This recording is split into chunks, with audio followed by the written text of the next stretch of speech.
He thought it was just another stop.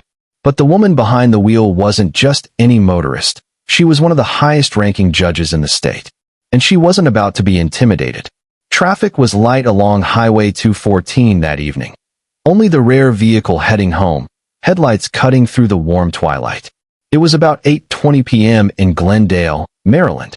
The sun had already slipped below the skyline, and the street lamps were starting to flicker on, spilling uneven glows onto the asphalt. Officer Ethan Collier sat in the lot of a shuttered laundromat, his cruiser angled just right to scan license plates as they drove by. He nursed a half-empty energy drink, barely alert, until a sleek black Audi A8 cruised past. His eyes narrowed. Tinted windows. Out-of-state plates. Luxury trim. The car wasn't breaking any laws, wasn't drifting or weaving, but something about it annoyed him. He pulled out behind it, flicked on his lights, and followed for less than 60 seconds before flipping the siren. The car signaled and stopped smoothly near a quiet BP station. Inside sat Camille Benson, a black woman in her late 50s, still in her judicial robes. She hadn't even changed clothes after speaking at a Prince George's legal equity forum. She was drained in more ways than one, the kind of fatigue that comes from watching justice move like molasses through systems that say they're fixed. She rolled down her window, and before she could ask why, Officer Collier was already at her door with flashlight in hand, pointed right at her face. License and registration. He snapped. Her voice remained calm. Officer, can you tell me the reason for the stop? Collier didn't answer immediately. His eyes darted around her car, scanning the back seat, then the dash, like it was harboring secrets. Windows look overly tinted. Tags don't match. You live around here. Camille's expression barely shifted. I'm a federal judge. I reside in Bethesda. I'm returning from a public function. She passed him her ID, her license, and the vehicle's registration. But Collier hardly glanced at them. He straightened, hand hovering near his belt. Step out of the car, please.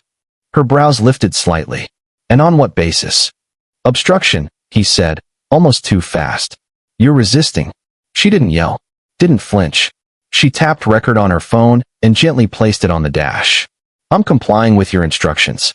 You requested documentation and I've provided it. I'm entitled to know why I'm being ordered out of my vehicle. You want to make this difficult? He growled. She stayed silent. And the mood shifted, the air taut and thick.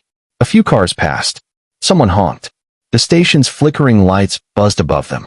Collier looked over his shoulder, checking the surroundings, and saw someone. Across the road, leaning outside a convenience store, a young man stood with his phone raised. Filming. Saying nothing. Just recording. Camille noticed too, from the corner of her eye, but it brought no comfort. Not yet. She knew how fast these scenes could escalate. Collier raised his voice again. Get out now, or I'm opening the door myself. That's unlawful, she responded evenly. And you're well aware. He reached for the door anyway. But the second his fingers touched it, the moment veered off course. His hand gripped the handle. A clear threat, even without cause. He wasn't expecting what followed. Camille spoke louder this time. Officer, I'm informing you this is being recorded, and your actions are not in line with department policy. You have no legal authority to open this car. He paused, not out of confusion, but because there was something in her tone. Not fear, not fragility, but authority, and it unsettled him more than he'd admit. Still, his ego barked louder than caution. I gave you a command, he said, his voice rising. You're escalating. I'm obeying the law, she countered. You're not. And that's when he pulled. But the door was locked. He slammed his hand against the glass. Open the door, ma'am. No. The word was sharp and still, not angry, not pleading, just resolute. Across the street, the young man holding the phone stepped forward. Yo, he shouted. Do you even know who that is? Collier didn't turn. I need backup, he mumbled into his shoulder mic. Possible 10 to 29. Blackouty. Female driver. Resisting. Camille didn't flinch. Her dash-mounted phone picked up every syllable. She met his eyes through the glass. You just made a false radio report. That's misconduct. He turned back toward her. Think you're above the law, huh? No, she said clearly. I am the law. Something flickered in his face. Realization, frustration, both. But still he leaned closer. You folks always think talk gets you out. Her hands tightened on the wheel. You folks? She repeated. He said nothing. Instead, backing toward his car, like he needed distance or direction. His breathing short, shoulders coiled. Her calm demeanor rattled him more than shouting ever could. Inside, Camille exhaled slowly. This wasn't new. It wasn't rare. This was just the first time it happened, after the robe, after the accolades, after the panels. She'd told herself things were improving, even if slowly. But this felt like the same locked room from decades ago that a second cruiser arrived within minutes. This one more deliberate. 2 officers stepped out, one young, one clearly ranking higher. A sergeant. The younger trotted toward Collier. The sergeant strolled. Collier began talking before their doors shut. Yeah, she's argumentative. Fake badge. Maybe playing a role. Thinks she knows better. The sergeant didn't respond immediately. His gaze landed on the car. Then on the dashboard. Then the phone. His expression changed. I know her, he muttered. Collier blinked. What? The sergeant motioned for him to move aside. He stepped toward the window, leaned in slightly, and said, Judge Benson. Camille's grip finally loosened. Yes. I'm Sergeant David Malley. I apologize, ma'am. Are you all right? She gave a small nod. My phone is recording. I still haven't been told the reason for the stop. Your officer attempted entry without cause. He ignored valid identification. Malley nodded, jaw tight. Got it. I'm asking him to disengage now, and we'll address this immediately. Collier, now off to the side, looked stunned. She was being. You've said enough, Malley cut in. Go sit in your car. It wasn't optional. But even as calm returned, the tension clung to the air like static. Something irreversible had happened. Collier sat in his cruiser, face stiff, lit by the dim red glow of his still blinking body cam, unaware that what it just captured would soon go far beyond internal review. Outside, Sergeant Malley stood beside Judge Camille Benson's window, voice lowered with the weariness of a man forced to clean up damage he didn't cause. I'm sorry again, ma'am. We'll take this seriously. Camille didn't nod or thank him. I identified myself. I provided what was required. I was threatened. That's unacceptable. You're absolutely right, Malley replied. And it'll be reflected in my report. She finally picked up her phone and stopped the recording. Her face was composed, but her fingers trembled slightly, just enough for her to notice.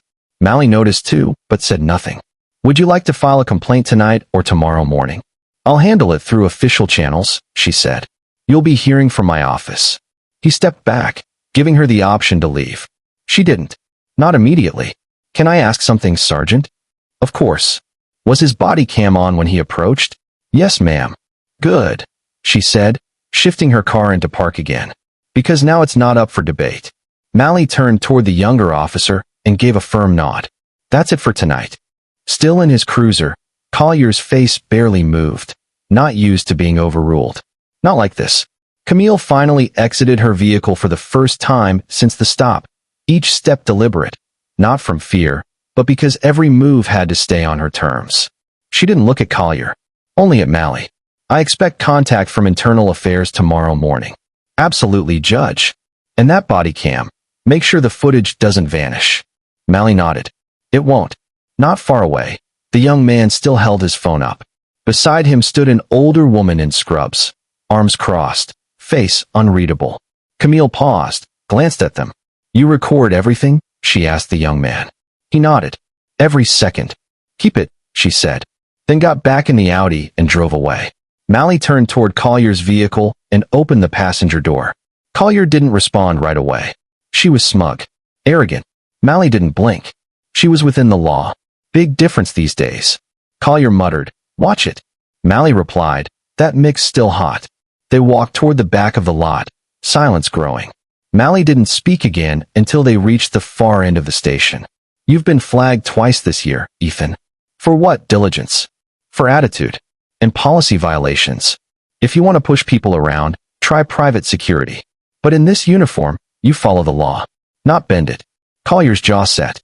If that were anyone else. But it wasn't, Malley interrupted. And that's why your badge is still on your chest. But badges don't protect from truth. And the truth was recorded twice, and spreading faster than you think. The next morning, the footage was already everywhere. Clipped, edited, looped, broadcast on local news, reposted on social media, dissected on legal podcasts. But even without commentary, the video spoke volumes. A uniformed officer, hand on a judge's door. A voice, calm but firm.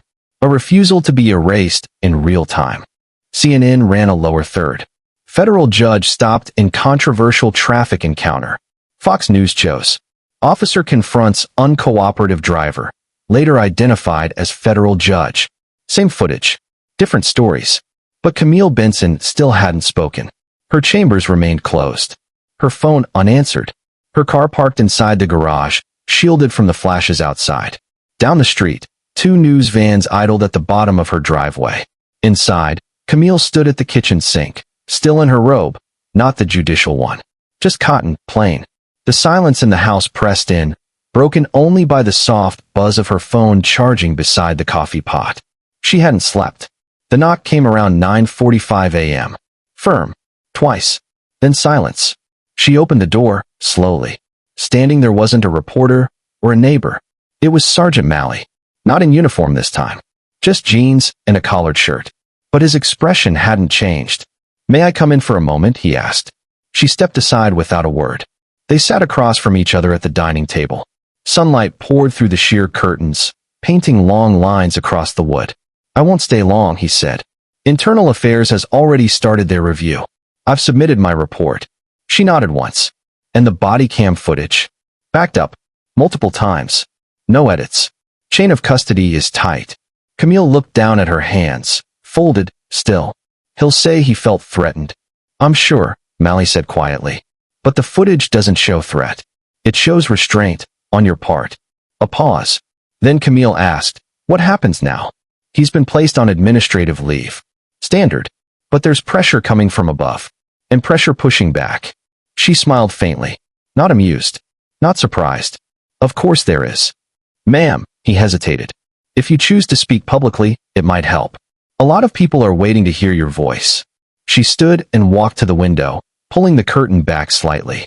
Down below, a reporter stood near the van, speaking into a mic. Another crew was setting up across the street. "I've spent decades making sure my voice was never the loudest in the room," she said. "Just the most precise. That's harder to do in front of cameras." Malley didn't answer. He knew she wasn't really talking to him. "I'll think about it," she added after a beat. He rose. "I'll leave you to it."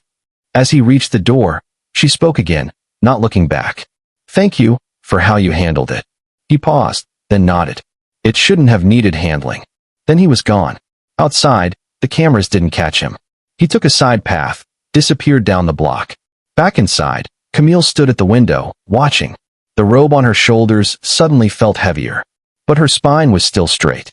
She picked up her phone, opened her contacts, scrolled to a name labeled simply, "Martin, Press Office." She didn't tap it. Not yet. She turned the phone over, placed it face down, and sat back at the table. The footage was out there.